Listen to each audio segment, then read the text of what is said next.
আজকে দুপুরের লাঞ্চ হচ্ছে আমার এই পাস্তা। তো আমি এমনি ভাত তরকারি রান্না করতে গেছিলাম, হঠাৎ করে কুরিয়ার থেকে ফোন আসছে যে ভাইয়া আপনার কাপড় আসছে, আপনি এসে পার্সেলটা নিয়ে যান। তো এখন বাজে 2টা, 5টার দিকে আবার সুন্দরবন কুরিয়ার সার্ভিস বন্ধ হয়ে যায়। আমি হচ্ছে যে আনি বান্টি বাজার গাউসিয়াতে যেই কাপড় আনতাম, কিন্তু সময়ের কারণে হচ্ছে ওনাদেরকে বলছিলাম যে ভাইয়া কুরিয়ার করে পাঠাই দেন, আমি রিসিভ করে নিব। তো ভাত তরকারি রান্না করতে গেলে তো আমি আসলে 5টার আগে ওইভাবে কভার করে যেতে পারবো না, আরও আমার ড্রেসের অগ্রিম অর্ডার রয়েছে। ড্রেস হাতে পাওয়ার আগেই 90 পিস ড্রেস অর্ডার করছিলাম, 40 পিস অলরেডি অর্ডার হয়ে রয়েছে। তাইলে সেইগুলো আমি আইনে আজকে প্যাকিং করে কখন পাঠাবানে, তাই ভাবলাম আজকে ভাত তরকারি রান্না করবো না, শর্টকাটে পাস্তা ছিল ঘরে, পাস্তা রান্না করলাম। তো এখানে আমি 2টা ডিম অ্যাড করছি। এখানে যে মরিচ পেঁয়াজ কুচোয় নিলাম, অনেকে বলেন আমি নাকি একটু মরিচ বেশি খাই, তো এর থেকে আরও কম, এ তো আমার কম খাওয়া যাচ্ছে, মরিচের দাম বেশি বলে।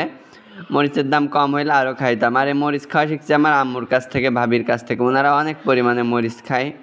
তো পেঁয়াজ মরিচ সুন্দরভাবে কুচাই নিলাম, নেওয়ার পরে এই যে পাস্তা সেদ্ধ হয়ে গেছে, এই পাস্তাটা কিন্তু অনেক বেশি একটু সেদ্ধ করে নিতে হবে, তাহলে অনেক মজা লাগে। আমি বেশি অনেকক্ষণ ধরে সেদ্ধ করে নিয়েছিলাম, নিয়ে ওটা ঝিরানি দিছি, দিয়ে কড়াইতে তেল দিব, দেখি যে তেল শেষ হয়ে গেছে। এখন এই 7তলা থেকে নিচতলায় কে যাবে তেল আনতে বলেন।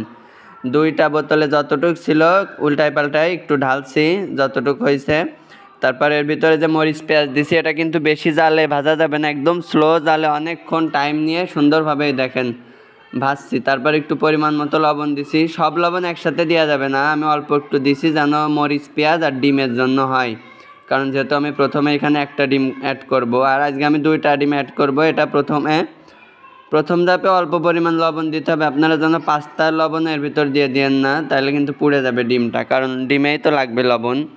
তারপরে যে পরিমাণ মতো সেই সেদ্ধ করে রাখা পাস্তা দিয়ে দিছি, এতে কিন্তু আমি কোনো হলুদ অ্যাড করব না, মশলা টশলা দিতে হবে। তো ভিডিও শেষে দেখবেন ফাইনাল লুকটা কত সুন্দর আসছে, আর এটা খাইতে অনেক মজা লাগছিল।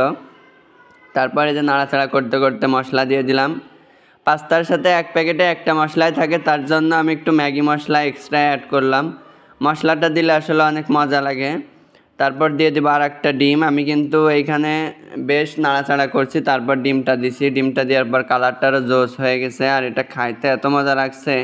তারপর এখানে সস অ্যাড করব, আমি এখানে মিনি প্যাক 4টে সস অ্যাড করছি, এটা হচ্ছে আপনারা ইচ্ছা মতো, আমার সস ভালো লাগে এই জন্য আমি এখানে ছোটো ছোটো 4টা সস অ্যাড করছি, আপনারা চাইলে এর থেকে বেশিও দিতে পারেন, এর থেকে কমও দিতে পারেন। তো শর্টকাটে রান্নার একটা রেসিপি দেখাই দিলাম। এই যে আমি যদি এখন ভাত তরকারি রান্না করতে যাইতাম, তাহলে কিন্তু আমার অনেক দেরি হয়ে যেত, আর কাপড়গুলো প্যাকিং করতে পারতাম না। তো এটা হচ্ছে ফাইনাল লুক।